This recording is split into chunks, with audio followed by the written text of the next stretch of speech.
అందరికీ నమస్కారం అండి. MST English basics class 2 already మనము హెల్పింగ్ వర్క్స్ కోసం డిస్కస్ చేసాం కదండి. అందులో బీ ఫార్మ్స్ కోసం ఇప్పుడు డిస్కస్ చేస్తున్నాం మనం. చూడండి ఇక్కడ బీ ఫార్మ్స్ అంటే చూడండి అమ్మా, ఈజు, యాము, ఆరు, వర్జు. ఈజు, యాము, ఆరు, వర్జు, వర్రు. ఈ 5 ఎన్నున్నాయమ్మా? ఈ 5 are known as be forms. ఇక్కడ is, am, are, is, am, are, ఈ 3 అనేవి దేనికి సంబంధించినటమ్మా? Belong to present tense. Very very important. ఈ ప్రెజెంట్ టెన్స్ సంబంధించినవి. వచ్చు, వర్రు ఇవి బిలాంగ్ టు పాస్ట్ టెన్స్ అమ్మా. దేనికమ్మా? Past tense. ఇందులో మనము ఈజ్ కోసం మాట్లాడదాం. యూసేజ్ ఆఫ్ ఈ చూడండి అమ్మా. ఈజ్ అనగానే singular name, he, she, it. ఈ 4 ఏమంటాం తెలుసమ్మా? సింగులర్ సబ్జెక్ట్స్ అంటాం. Singular subjects. ఈ సింగులర్ సబ్జెక్ట్స్ని ఈజ్ని ఉపయోగిస్తాం ఈ సబ్జెక్ట్స్తో. ఇందులో కేసు 1 చూద్దాం. ఈజు ఎన్ని సందర్భాలకు ఉపయోగిస్తారంటే ఇక్కడ 3 సందర్భాలు, 3 కేసెస్లో ఈ ఈజ్ని ఉపయోగిస్తారు. అందులో ఫస్ట్ కేసుని మనం చూస్తున్నాము. ఈ ఫస్ట్ కేసు ఏంటంటే పాజిటివ్ సెంటెన్స్. పాజిటివ్ సెంటెన్స్ అంటే ఏదైనా ఒక వ్యక్తి గురించి పాజిటివ్గా చెప్పడం. ఇక్కడ చూడండి, ఒక ఎగ్జాంపుల్ ఇచ్చాను. Virat is a cricket player,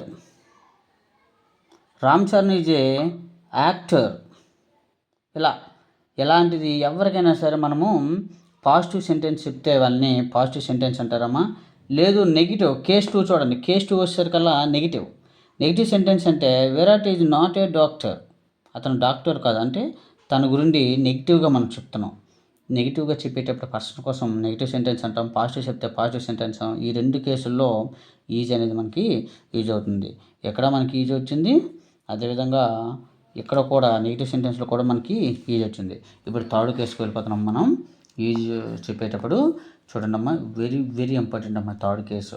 ఈ 2 కేసులో మనకి నాట్ నెసెసరీ, ఇది మాత్రం వెరీ వెరీ ఇంపార్టెంట్ అమ్మా. ఇంగ్లీష్ గ్రామరే కాదు, ఇంగ్లీష్ లాంగ్వేజ్ కాదు. మీరు ఏ కాంపిటేటివ్ ఎగ్జామ్ రాసినా, ఐపీ ఎగ్జామ్ రాసినా, ఏ పబ్లిక్ ఎగ్జామ్ రాసినా మనకి ప్రెజెంట్ కంటిన్యూస్ టెన్స్. ఈ ప్రజెంట్ కంటిన్యూస్ టెన్స్లో ఈజ్ అనేది ఏ విధంగా ఉపయోగపడుతుందో చూడాలమ్మా. థర్డ్ కేసు చాలా ఇంపార్టెంట్ అమ్మా. ఏ టెన్స్ అన్నది? Present continuous tense. Present continuous tense అనగానే మనకి స్ట్రక్చర్ తెలియాలి. ఈ స్ట్రక్చర్ చూడండి, సబ్జెక్ట్ ఉంది, ఈజ్, యాము, ఆర్. ఈ 3 మనకి హెల్పింగ్ వర్బ్స్ ఉన్నాయి. ఇక్కడ మనకి ఏం కావాలి? ఈజ్ మాత్రమే కావాలి. ఇవ్వండి, ఈజ్ ఉందా లేదు? అందులో ఈజ్ ఉంది కాబట్టి ఇప్పుడు చూడమ్మా, V1 plus ing plus object. OW అంటే ఇక్కడ అదర్ వర్డ్ అనమాట. మన కీవర్డ్స్ అక్కడ యూజ్ చేస్తాం. ఇక్కడ ఎగ్జాంపుల్ చూడండి. Ramana is watching TV now. Ramana అనే ఒక వ్యక్తి ఏం చేస్తున్నాడు? నవ్వు అంటే ఇప్పుడు ప్రజెంట్ కంటిన్యూస్ కీవర్డ్ అనేది ప్రస్తుతం చేసే పనులన్నింటినీ కూడా మనం ప్రజెంట్ కంటిన్యూస్ చెప్తాం కాబట్టి నేను ఒక కీవర్డ్ని యూజ్ చేసామమ్మా మనం. ఇందులో చాలా కీవర్డ్స్ ఉంటాయి. అట్ ప్రజెంట్ ఉంటుంది, ఇలాంటి కీవర్డ్స్ అనేవి ఉంటాయి. మనకి ఓన్లీ నవ్వు అనేది తీసుకుంటున్నాను నేను. Ramana is watching TV now. Ramana అనే వ్యక్తి ప్రస్తుతం ఏం చేస్తున్నాడు? వాచింగ్ చేస్తున్నాడు, అంటే టీవీని చూస్తున్నాడు. దాన్ని మనము ఈజ్ అనే హెల్పింగ్ వర్బ్ని యూజ్ చేసాం. చూడండి, ఇక్కడ సెకండ్ ఎగ్జాంపుల్కి రండి. She is preparing biryani now. ఆమె ప్రస్తుతం బిర్యానీ ప్రిపేర్ చేస్తుంది, అంటే ఎక్కడ కూడా ఈజ్ని మనము తీసుకున్నాము.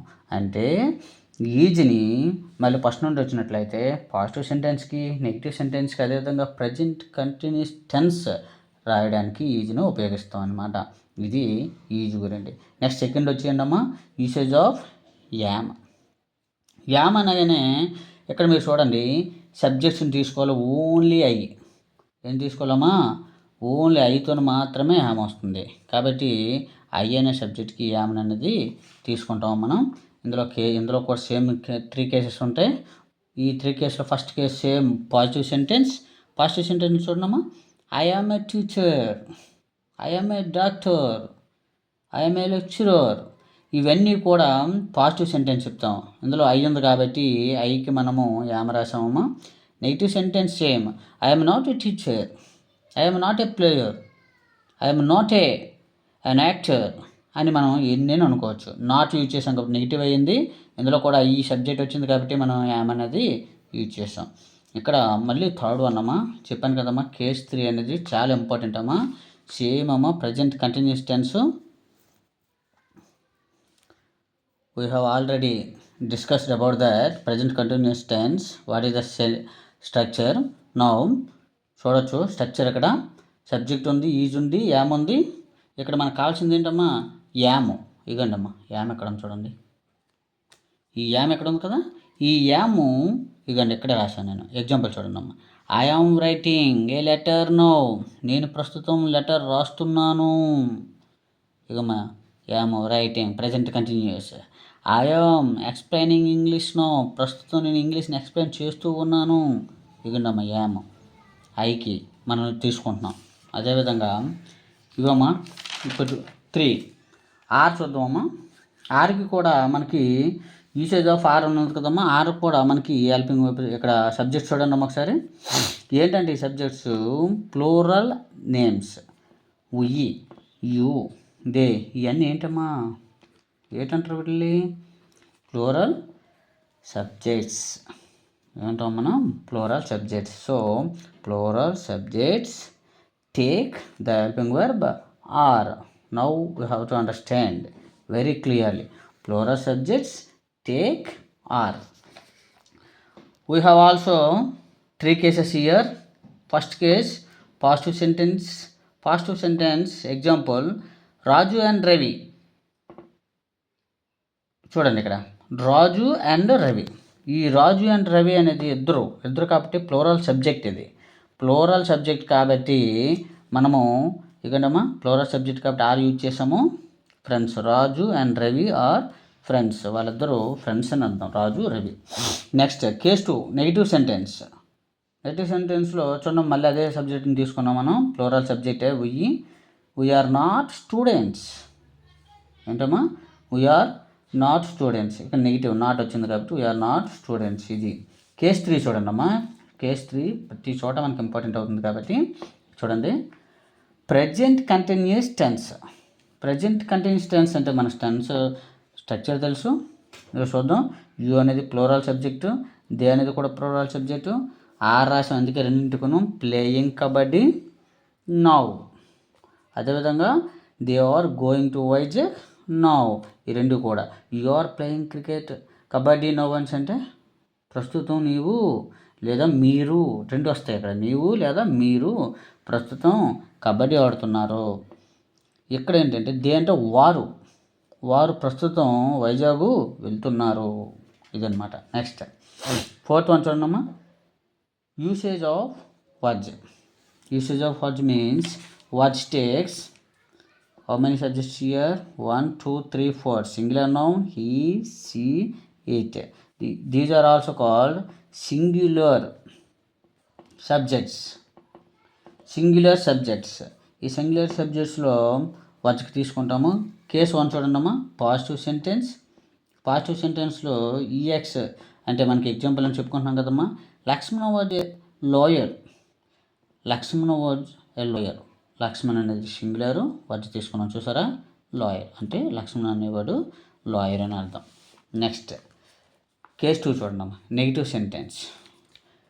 Gandhi was not an actor. Gandhi was not an actor. You know who is Gandhi. He was a freedom fighter. He was a father of our nation. కానీ ఇక్కడ యాక్టర్ అయితే కాదు కదా, అందుకే Gandhi was not an actor అని మనం నెగిటివ్ సెంటెన్స్ చెప్పాం. ఇక్కడ కేస్ 3 చాలా ఇంపార్టెంట్ అమ్మా. చూడండి ప్రజెంట్ కంటిన్యూస్ టెన్సే ఇక్కడ రాస్తున్నాను చూడండి అమ్మా. ఈ టెన్స్ కూడా మనకు తెలుసు. You was not working then.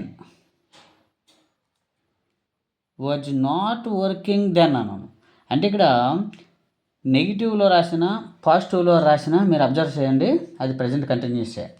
ఇక్కడ వర్జ్ వచ్చింది చూడండి అమ్మా. వర్కింగ్ వచ్చింది అంటే ఇది కంటిన్యూస్ అనేది వస్తుంది. అప్పుడు అతను వర్క్ చేయట్లేదు అని అర్థం. ఇక్కడ she was not coming then. అప్పుడు ఆమె రావట్లేదు. అందువల్ల దీన్నే మనము ఇక్కడ ఇంగ్ ఫామ్ ఉందంటే చాలు అది కంటిన్యూస్ అని మనము చెప్పచ్చు. ఇక్కడ దెన్ అనేది కీవర్డ్ యూజ్ చేస్తున్నానమ్మా. నెక్స్ట్ అమ్మా లాస్ట్ మనకి చాలా ఇంపార్టెంట్ అమ్మ మనకి యూసేజ్ ఆఫ్ వర్ అనేది కూడా ఇది పాజిటివ్ హెల్పింగ్ వర్బ్ అమ్మది. ఈ పాజిటివ్ హెల్పింగ్ వర్బ్లో ప్లోరల్ హెల్పింగ్ వర్బ్ ఇది. అందుకే మనం ప్లోరల్ సబ్జెక్ట్స్ రాసాము ఇక్కడ. ప్లోరల్ నేమ్స్, వర్జ్, యూ, దే ఇవన్నీ కూడా ప్లోరల్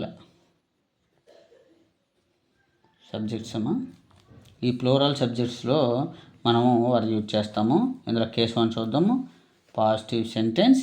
ఈ పాజిటివ్ సెంటెన్స్ కూడా మనము Patel and Nehru were Patel and Nehru were freedom fighters అన్నాం.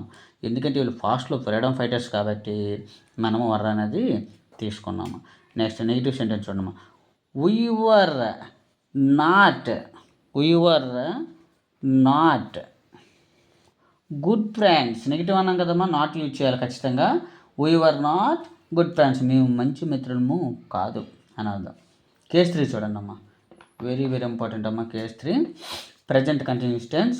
We have already known about that. What is the structure? ఆ స్ట్రక్చర్ ప్రకారంగా you are working then. You అనేది ప్లూరల్, ఇక్కడ సబ్జెక్టు, దానికి అందుకే వర్ రాసాము. ఇక్కడ దే అనేది ప్లూరల్ సబ్జెక్ట్, అందుకే వర్ రాసాము. Working then, helping them. Working them అంటే ఫస్ట్ వన్కి చూడండి అమ్మా, you are working them. Then అంటే మనకి అప్పుడు మీరు పని చేస్తూ ఉన్నారు. ఇక్కడ అప్పుడు మీరు అంటే ఇక్కడ దే వచ్చింది కాబట్టి వారు అని చెప్పాలి మనం. అప్పుడు వారు హెల్ప్ చేస్తూ ఉన్నారు, సహాయం చేస్తూ ఉన్నారు అని మనం ఇలా చెప్పుకుంటున్నామా. ఇదేమో మనకి బీ ఫార్మ్స్, హెల్పింగ్ వర్బ్స్లో మనకి బీ ఫార్మ్స్ అమ్మ. 5 కూడా మనకు క్లియర్గా డీటెయిల్గా ఎక్స్ప్లెయిన్ చేయడం జరిగింది. మీ అందరికీ అర్థమైంది అనుకుంటున్నాను.